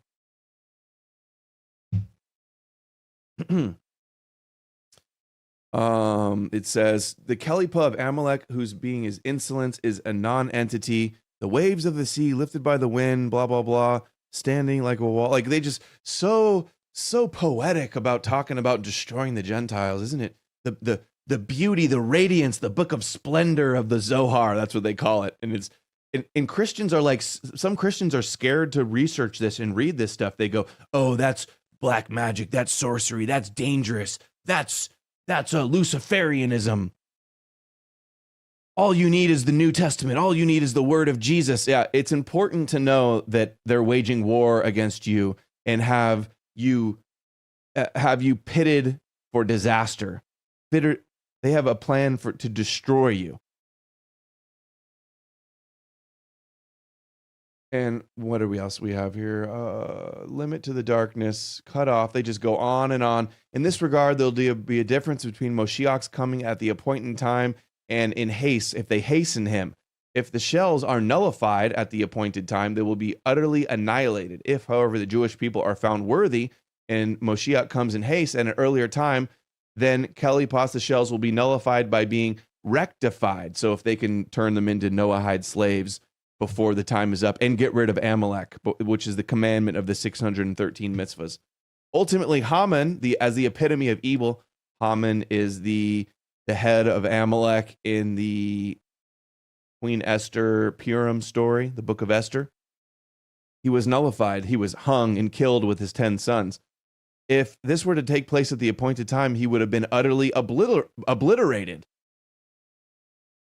Therefore, rectified by elevating the sparks of holiness embedded in the world, by serving as a garment to adorn, whatever, blah, blah, blah. The meaning of the statement, Amalek is the first among the nations, the root of the nations, no true being, lack of divine desire. He's just chutzpah. This is why in the end he shall be destroyed. For Kelipa will ultimately be annihilated if Moshiach arrives at the appointed time. Okay, that's all for there. So you go, oh, that's just fringe radical rabbis. Nobody actually believes this. This isn't a real plan.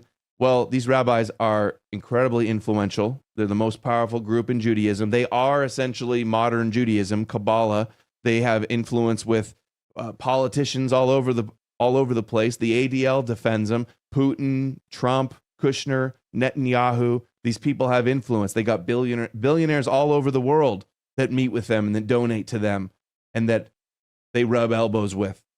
And there's contemporary Jews writing books saying the same exact things. Now we're going to move on to The Jewish Utopia by Michael Higger, PhD. This was written in 1932. Mind you, 1932, before World War II started.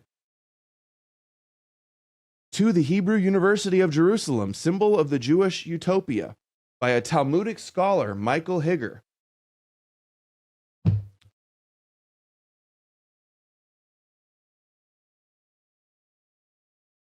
What he has to say.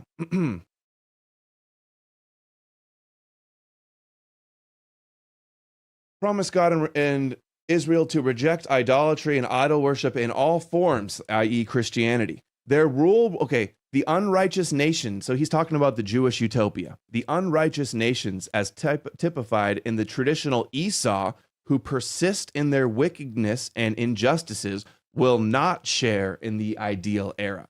Their rule will be destroyed and will disappear from earth before the ushering in of the millennium, meaning the 7th Sabbath millennium after the 6,000 years from the creation of Adam. Their rule will be destroyed. The wickedness of these nations will consist mainly in accumulating money belonging to the poor people and of oppressing and robbing the poor. Meanwhile, the Jews are commanded in the Old Testament to use usury to enslave the nations. Thou shalt lend upon the nations, but thou shalt not borrow. Thou shalt reign over the nations, but they shall not reign over thee. But it's just the Gentiles that are wicked, that are accumulating money. Meanwhile, they also say Jacob humbles himself before Esau. Jacob, the Jews, hide their wealth from the Gentiles. These nations will be summoned to the judgment before the advent of the kingdom of God. This will be in the accordance with the prophecy of Obadiah. We're going to read the whole Obadiah prophecy about Esau later. And saviors shall come up on Mount Zion to judge mount of Esau, and the kingdom shall be Lord's. Other group of wicked nations, as typified in the traditional Edom and Rome, Esau, Rome turned into Christianity, will suffer the same fate as the first group. Their unrighteousness will be characterized by corrupt governments and by their oppressions of Israel. These nations will not exist in the ideal era, and their rule will be abolished before the advent of the Messianic age. Allied with these unrighteous nations are those peoples who possess the wicked traits of the traditional Amalekites, Ishmaelites, which is the Arabs or Islam, and before the dawn of the new era, their end will come. So Amalek, Esau, and the Arabs, Islam, will all be destroyed, and their end will come.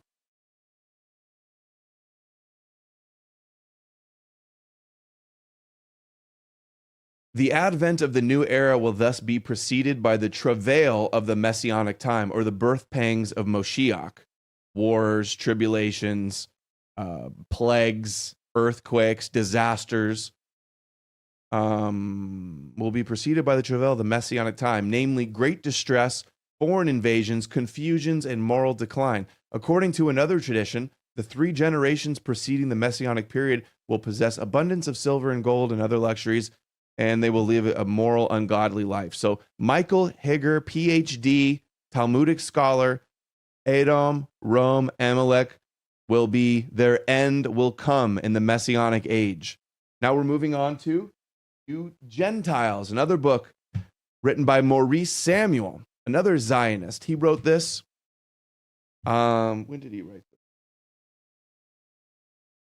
this? Maurice Samuel died in 1972, wrote this book in 1924 in New York. Jewish writer focused on Judaism, Jewish role in history and society, leading member of the Zionist Organization of America, and is widely celebrated in Jewish circles and had won many awards, including B'nai B'rith Jewish Heritage Award. So that's the parent company, basically, of the ADL, the Brandeis University Award, honorary degree, and was nominated by the Israeli president. What does he have to say about the destruction of the Gentiles? He says, we have disorganized as we are. We have outlived the most aptly organized nations. We have failed to imitate Rome or the order of Jesus. We have survived the first and shall no doubt outlive the second. We have not your skill, your German, your English, or American skill. That's Amalek and Esau right there, in wheeling perfectly masses of perfectly subordinated men. Oh, you guys are pretty good at subjugating and subordinating in ways. Yet I have no doubt that when Germany and England and America will long have lost their present identity or name or purpose, we shall still be strong in ours. Again, this is Zionist American in 1924. Just, what's the word? Not flaunting. Sticking his, wagging his finger in the Gentiles in America and Germany and America's face, saying that our identity, our name, our purpose will all be lost. Mind you, this is in 1924. Germany was already suffering after World War I. England, look at what's happening in England with demographic replacement. Losing their identity. Look, same thing happened in America. This is engineered. This is a plan. And they admit it. Barbara Specter admits it.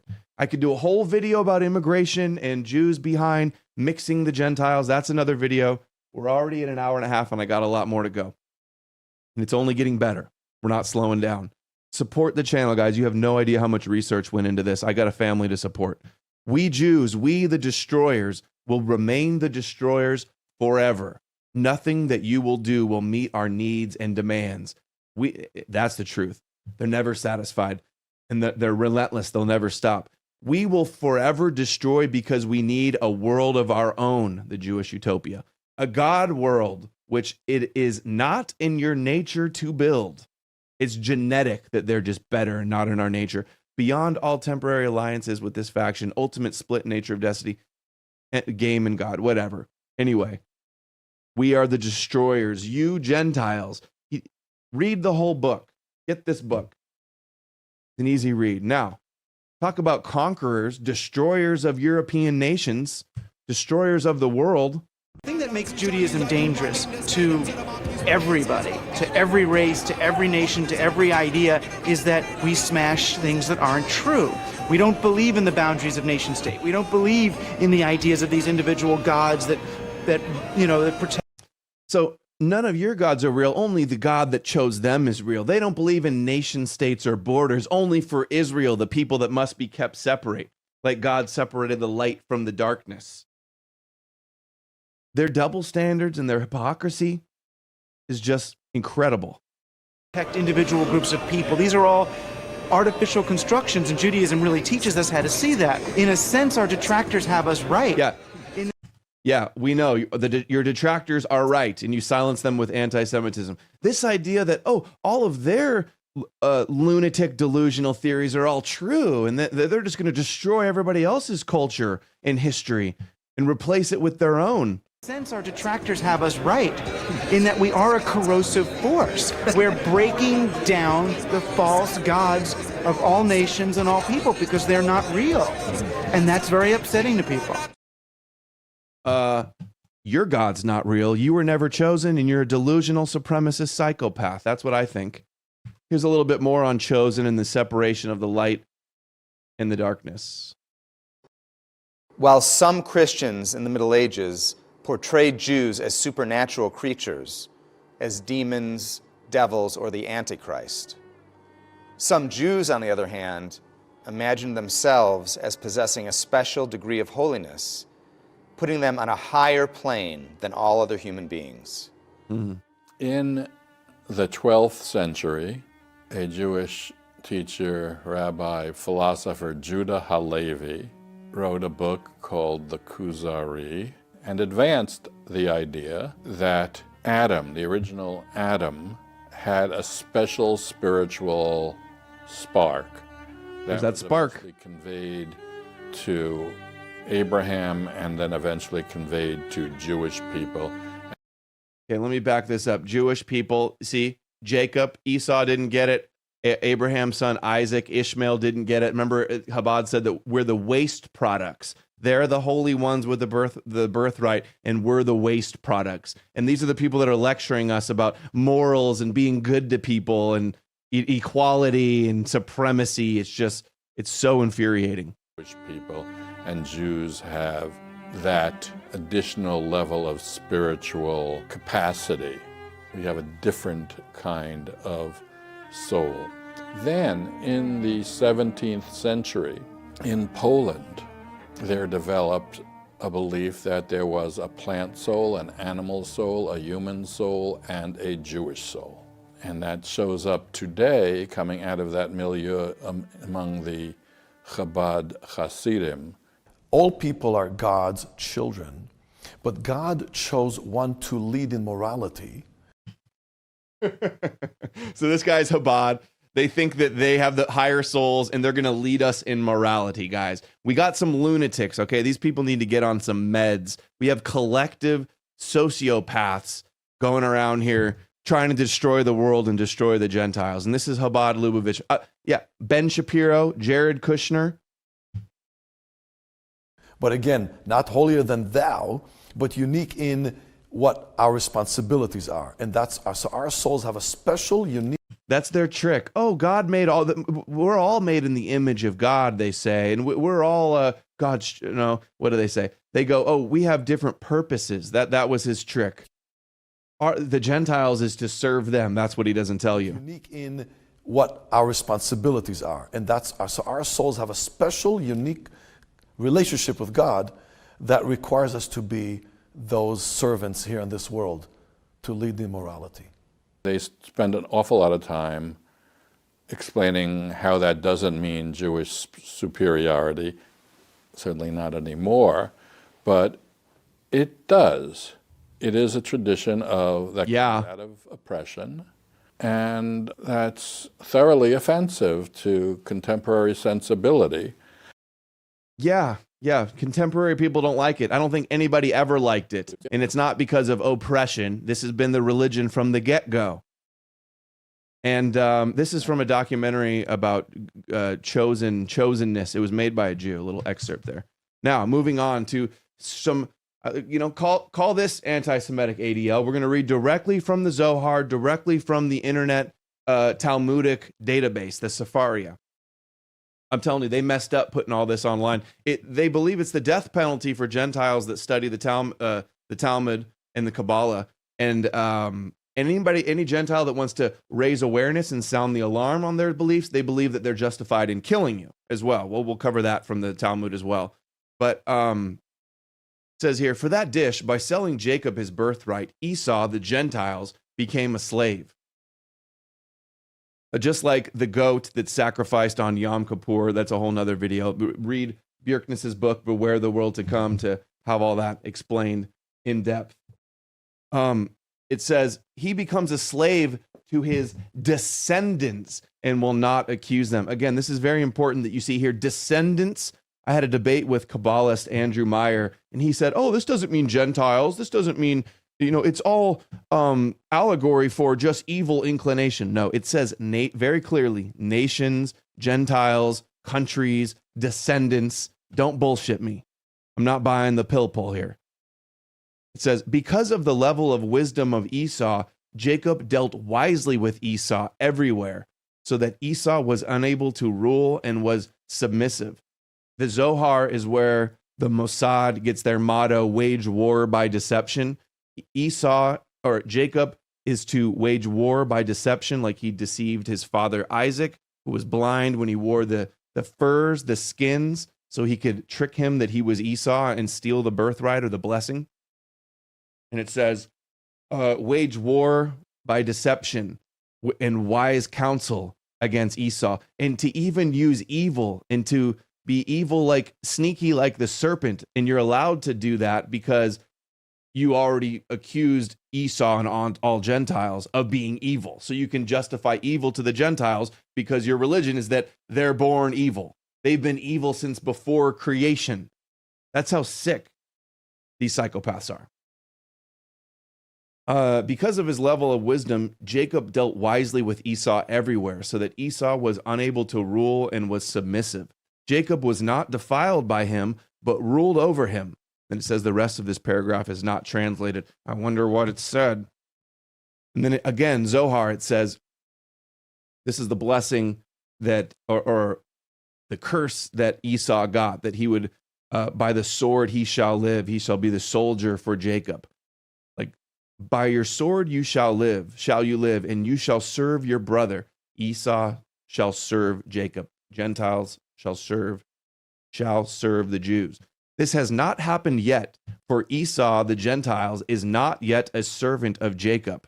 This is because Jacob has no need for him now, and he repeatedly called Esau my master, so sometimes Gentiles have power and control, because Jacob looked far ahead and saved it to the end of days, as we said above. So in the end of days, the Jews will rule over and enslave and eradicate Esau. Now, I just want to pause real quick because there's a small vocal lunatic faction of the anti-Zionist, anti-Jewish people online. And there's these Christian identity people who think that they're the true Israelites, that they're the true Jacob, that Jews are really Edom or Amalek or whatever. In showing all of this horrendous beliefs, if you want to be the evil Jacob, the evil, deceptive, power-hungry, megalomaniacal Jacob, then you're just as evil and sick as they are. Why would you even want to be that?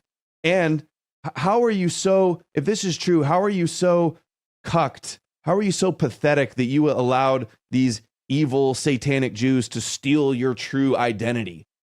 That's pretty pathetic if you allowed that to happen. And number two, some people say the Khazarian theory is debunked. They go, there's a lot of Christians like to say, oh, well, they're not the real Jews. They're the synagogue of Satan. And with this argument, you're saying that, like, well, if they were the real Jews, it would be okay and you would just worship them? oh, they're not the real Jews. Maybe there was a mass conversion. I've read many places that there was a big Khazarian conversion of Ashkenazis or Khazars to Judaism. That very well might be true. But I've also seen evidence genetically that that's been debunked, and that 13th tribe by Arthur Kessler, the Jew, was put that out so that Christians would stop blaming Jews for killing Jesus, because they said, oh, we're not the real Jews. They're just converts. But either way, I don't care who these people are. There's people right now, whoever they are, whether they're the real Jews or not the real Jews, they're saying they're the real Jews. The whole world is respecting them like they're the real Jews. And whoever they are, this is the shit they believe. This is what you got to point your finger to and have the problem with. It doesn't matter if they're the real Jews or not. What if they're the real Jews? You're going to bow down to them and worship them?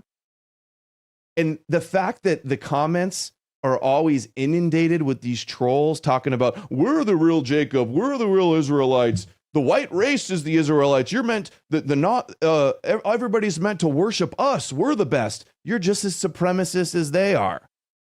You're just as psychopathic as they are. I'll oppose you just as much as I oppose them. You're just like the black Hebrew Israelites.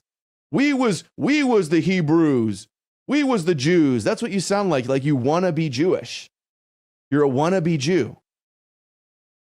Anyway, I just wanted to address that. I know there's not many people like that, but there's people online that really push this, and it's just so stupid to me.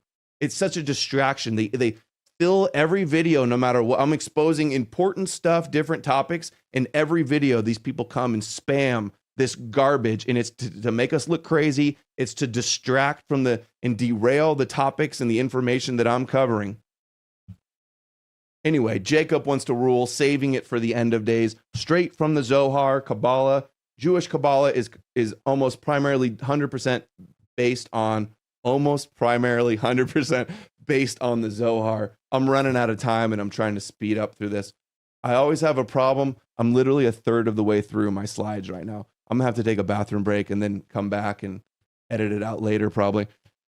Zohar 1166b. This is going to be just a monster live documentary. Instead of taking all the time to record and write it out just right and have music and editing for days and months and have it be suppressed, I just do all the tons of research, present it, and I'll probably come out with something crazy again next week.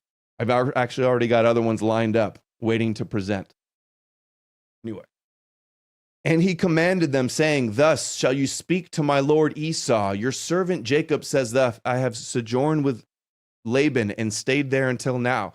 At once Jacob introduced himself as Esau's servant, so that Esau would not take heed of the blessings that his father bestowed on him. This is just like the belief that Jacob, or the commandment that Jacob, the Jews, are supposed to humble themselves, to hide their wealth, to pretend like they're powerless, persecuted victims, so that the Gentiles would not take heed that they are blessed and that they're accumulating wealth and that they wield incredible influence and power, so that Jacob put them aside for the end of days.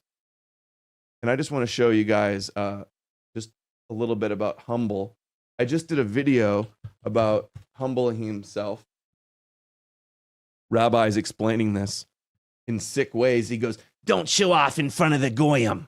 Don't show off in front of the goyim. They don't got good things. They don't got good children like you. Zohar again. Jacob who humbled himself before Esau, so that Esau should later become his servant. Let people serve you and nations bow down to you. For Jacob to rule over Esau, Jacob left this to happen at a later time. I think I actually already showed that, so whoops. Set it aside for the end of days. One more. Look at me. I already had it as the next slide, and I went and pulled it up out of the folder. I'm starting to lose it. I'm getting hot in here, and I'm running out of water. Okay, this is great. Shene Luktot Habarit. So where is this from? This is composed in Ottoman Palestine, but the Jews say never existed. 1611 to 1631. So 400 years ago, Rabbi Isaiah Horovitz and Habrit commentary on the Torah. What's their commentary on the Torah? What's their takeaway from these rabbis 400 years ago? Well, it says here, while it is agreed that it is the function of the Jewish people to destroy the descendants of Esau. The function of the Jewish people to destroy the descendants, as in real people, of Esau. And I'm going to play you the compilation right now on who Esau is. And it says, the flax carried by the camels and the sparks originating from Jacob's smithy or Joseph's smithy. I don't know what smithy means, but when they're talking sparks, divine sparks from Jacob, I guess they mean from his balls, from his loins. His descendants are supposed to destroy the descendants of Esau. They say that they are the natural enemy of Esau, who represents the opposite attributes, the pollution by the serpent. They think that we're satanic and we are Satan's seed of Cain. The smelly drop of semen, it says. Jacob's two demands, to bless him and to reveal him, were based on the dual nature of Esau or Edom, respectively, in this world and Samael, the Satan, our guardian angel, they believe, in the parallel regions in the heavens. So, Gentiles, Esau, Edom, Samael, Satan. The Torah presents us with such a long list of Esau's descendants at the end is to inform us that they were all bastards. It's not very nice. All the Gentiles are bastards.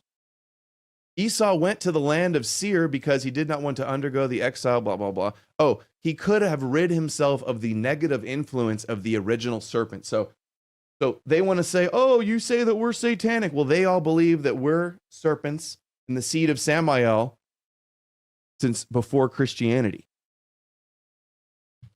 In their oral law and in the Talmud, in their interpretations of the Torah. Samael, the counterpart to Esau, so just we're satanic, we got to be destroyed. We're impurity, we're the original serpent. So who's Edom? Edom includes most of Europe. So just to settle this, open shut case, not debatable, indisputable, on who modern rabbis believe Esau, Edom, Amalek, which represents the Kelipot, the shells, the impurity, the dark side, the other side, the three satanic spheres, Samael. You get it. All the same thing. It's very binary, dualistic. They're good, pure, holy. We're evil, satanic. That's what they believe. So who's Edom? Edom includes most of Europe. It includes the United States of America. It's the Roman Empire that was never destroyed. Edom becomes America. Why? Because America is Edom, after all. It's the end of days. You're going to need the iron of Esau, which represents Edom, which is the West, Europe, and the Americas. The land of Edom, the nation of Edom, which in our generation, this is the Christians it's talking about. Esau is the Christians, Edom. The Messiah will return only once Edom, Europe, Christianity will be totally destroyed. Is it good news that good news that Islam invades Europe? Yes, it's great news, he says. It means they're being replaced, as according to the prophecy. It means white genocide is real. And that's why they're trying to deplatform and smear anybody that exposes their agenda. It's excellent. It means the coming of the Messiah. You will pay dearly for it, Europeans. To such an extent, you have no idea. You have no place to run, because all the evil you have done to Israel, you will pay for it 100-fold.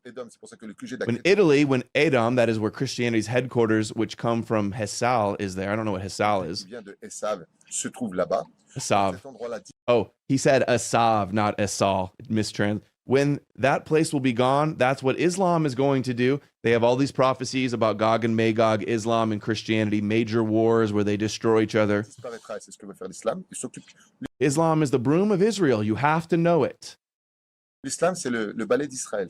Esau, who is the symbol of all the nations, Christians or not. Esau, who in modern day terms is really basically, certainly one of them is America. It all started, of course, with Esau. Esau became Edom, which is a nation. Edom became Rome. Okay, just so you see this, how disturbing this is. Jewish American History Foundation website. Look what they openly are saying. They are hiding this in plain view. This is an open conspiracy. Everything I've covered so far and everything I always cover is not conspiracy. Sometimes I speculate or I make predictions, but I'll admit it. I'll clarify it when I am. There's no debating this. It says here, Esau shall be cut off by the slaughter. Gentiles who are Esau or Edom. There shall not be any remaining of the house of Esau, for the Lord has spoken it. Cut off by the slaughter. Edom, which is a nation. Edom became Rome. The Torah says Esau is Edom. The Gemara says, the Talmud says, that Edom is Rome. Italy, Rome, France, Germany, England, and America, all the Christian West. Why did it disappear? Come on. Shoot. The Gemara says, the Talmud says, that Edom is Rome, Zuroimi.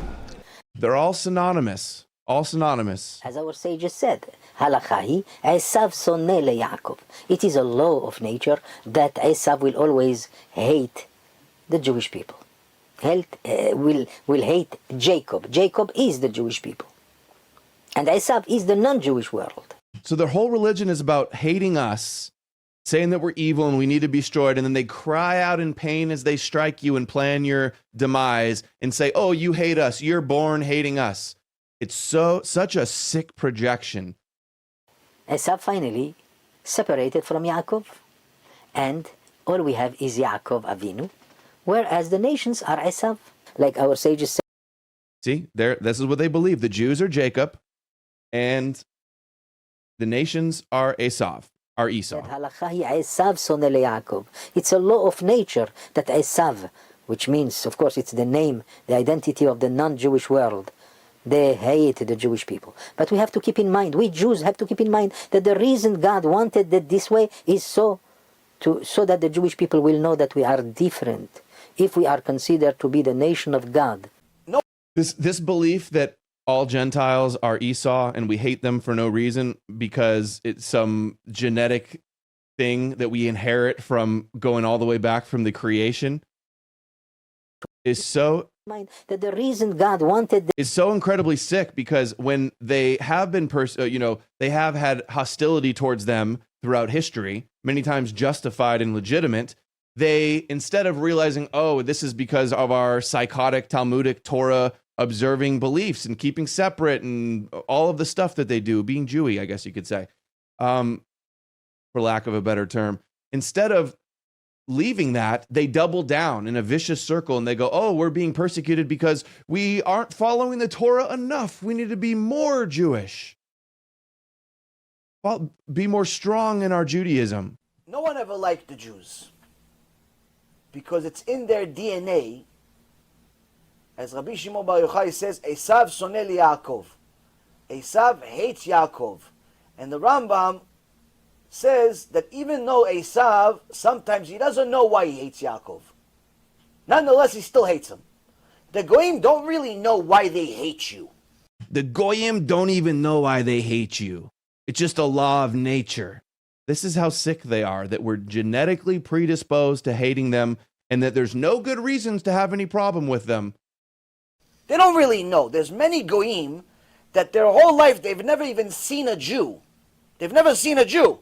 But you tell them, Jews, I hate them, kill them. But you never saw one. What did they ever do to you? No, they're the worst people in the world. They destroyed the world. But you don't ever know one. The reality is, Rabotai, is that Esav soneh Yaakov. Esav hates Yaakov. This is a fact that is no different than gravity.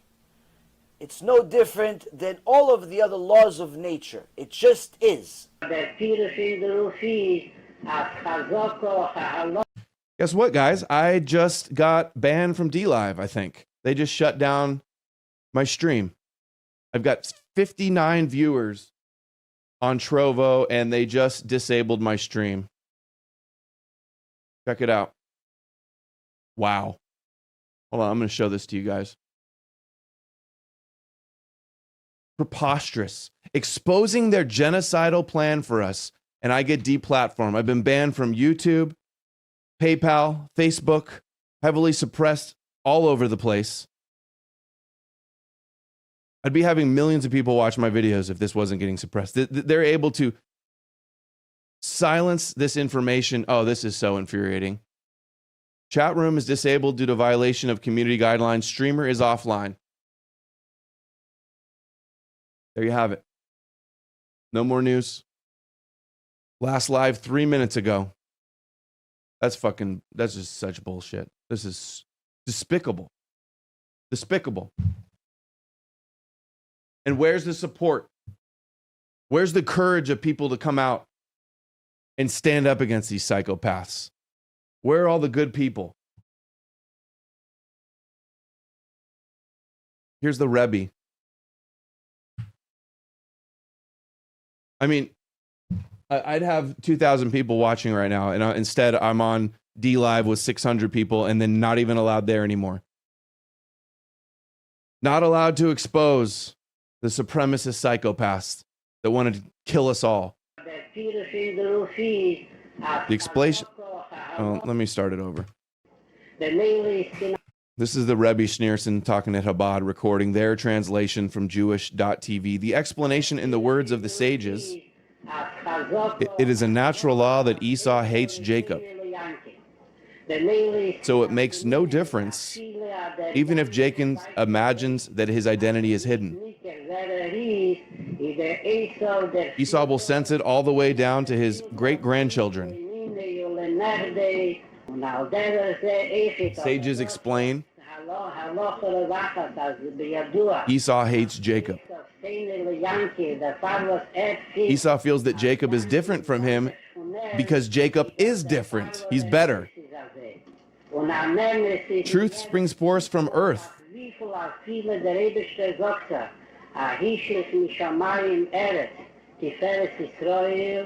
There are people that are born with an anti-Semitic feeling. Well, I missed the end here.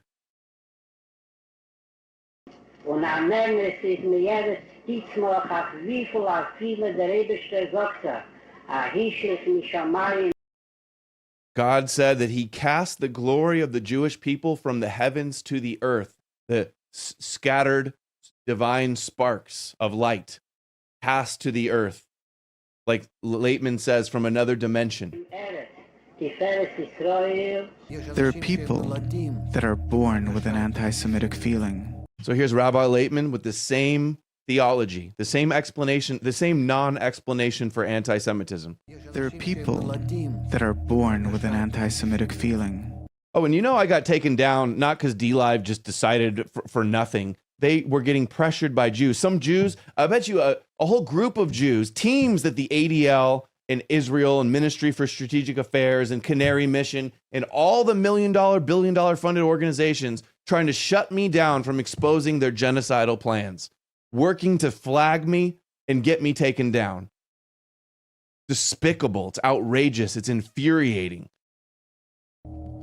They hate Jews. They don't know why, what for. There are people that are born with an anti-Semitic feeling. They hate Jews. They don't know why, what for, where does it come from, but they can't stand them. I met such people too. The people in the world, they don't exactly know what's the reason for it, but feeling bad towards Jews is something natural. It's embedded in nature. No one can do anything about it. But it's something that truly comes from the very foundation of the world. That Jews are that group that bear inside them the plan and the program for the correction of the world.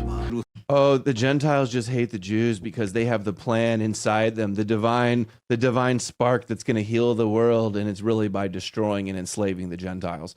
And now here they are in Congress going like, oh, it's just so hard to explain anti-Semitism. There's no rational explanation. With particular sensitivity, because it's something deep, because it's something atavistic. It's something that's always with us. I think it's so mysterious it can't be explained. There's no logical, reasonable explanation for anti-Semitism. It's completely unjustified. We never did anything wrong to anybody. And that is why it may be a mistake to lump it in with all other isms. all other antis, because we're completely unique and special. Hey, we're the best at being hated. Can't reason people out of anti-Semitism because no one was ever reasoned into it. This is the belief system. If you can't rectify Esau, you can't reason with an anti-Semite because they hate you just as an impulsive, genetic thing, then there's no saving you. They must destroy you. If people are born anti-Semites, how do you get rid of the anti-Semites without getting, or how do you get rid of anti-Semitism without getting rid of the anti-Semites? Reason people out of anti-Semitism because no one was ever reasoned into it. Anti-Semitism is something that is just always with us and comes in strange waves and motions, and we need to be able to deal with it even if we can't fully understand it. Now, this is another sick mindset. This is the Talmud Megillah 6a. It says, Isaac, the father of Esau, said before God, blessed be he, master of the universe, let favor be shown to Esau, my beloved son. But God said to him, Esau is wicked. Isaac said to God, yet will he not learn righteousness, i.e., is there no one who can find merit in him? God said to him, in the land of uprightness he will deal wrongfully. Meaning that he is destined to destroy Israel. Isaac said to God, if it is so that he is that wicked, he will not behold the majesty of the Lord. So again, with the common theme, reoccurring trending theme here, that Esau, the Gentiles, cannot be rectified. We are completely wicked. There's no good in us, and we cannot be. We will have. If we're not destroyed, we will destroy Israel. We are destined to destroy Israel. So he will not behold the majesty of the Lord. He will not inherit the world to come in the Messianic age. And notice here, they have Esau linked in the Talmud, which was finished. This was written in the year 600, I believe. They have Germania, the German tribes, as Esau. They had Esau they had Germany labeled, pinned as Esau and Amalek to be destroyed for their redemption narrative, to return and to have their victim status to dominate the world and shut down censorship like they just did with me right now. Well, banned for playing clips of rabbis and reading from the Zohar and clips from top Jewish scholars and Chabad rabbis. Despicable, man. We're so lost. It's pathetic. So they got this feeling that if they don't destroy us, we will destroy them. And that we're all born hating them and wanting to kill them and genocide them while they secretly want to genocide us. And here we have it in the Talmud. It says, when a Gentile says, aren't Gentiles called donkeys to the rabbi, as it is written, whose flesh is as the flesh of donkey? Rabbi Sheila saw that he was going to tell the Persian authorities that he called them donkeys. He said, this man has the legal status of a pursuer. He seeks to have me killed. And the Torah said, if one comes to kill you, kill him first. He struck him with the staff and killed him. So this story says that Gentiles who study the Talmud or the Torah, whatever, and are pursuers who are going to go tell the Persian authorities. So me trying to sound the alarm, wave the red flag, wake up my fellow Gentiles, my fellow non-Jews, because we're not really Gentiles. That's the name they have for us. And their dichotomy, where they differentiate themselves from the rest of the world. So if I go do that, I want to wake people up, they are justified to come and kill me, like they just killed my stream for exposing them. It also says here, rise and kill first against him. If someone's coming to kill you, you're obligated to kill the murderer in order to save the victim. This is how they explain Amalek, the rabbis in the Amalek video that's on my featured videos on knowmorenews.org. They go, they have to kill us because Esau wants to kill them because Amalek doesn't like them. These fictitious fables that they made up that justify their bloodlust and their blood libel for us and their genocidal ambitions. Ever ask yourselves What is it that you do that makes people hate you? Why is it you've been expelled from country after country? Why did the Nazis feel the need to exterminate you? And we can't answer that question because the fact is, we didn't do anything. We didn't do anything. That's what they believe. That's just recent. They didn't do anything. They're hated for no reason at all. Not being honest. So now we're going to talk about Amalek and how Amalek, they also want to eradicate, blot out the memory of, and how it's conflated with, you know what?